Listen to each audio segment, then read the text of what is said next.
stuff I'm about to tell you.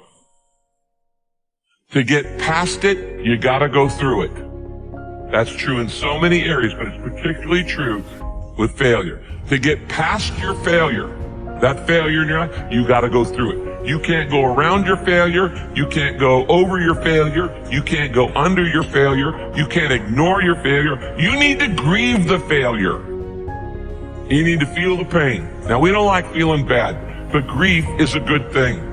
Grief is the way we get through the failure, and grief is the way we learn the lessons.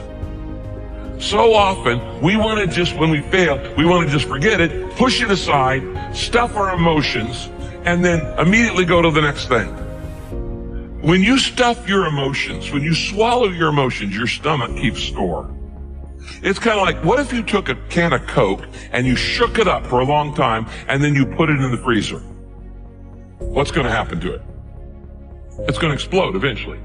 It's going to come out sideways. And this happens in your life when you don't deal with your emotions properly.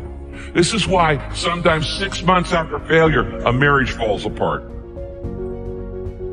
Or 6 months after somebody gets laid off work, there's another problem. There's a physical health problem, things like this. Because you've shaken up the can and you've got all these emotions feeling inside of shame and regret and fear and insecurity and all the things that come with failure, and you're not dealing with them.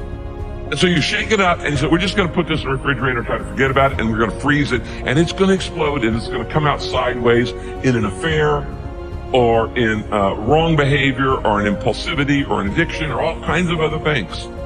I have seen this thousands of times in people's lives. You don't minimize it. You don't rush to feel better. To get past your failure, you've got to go through the failure.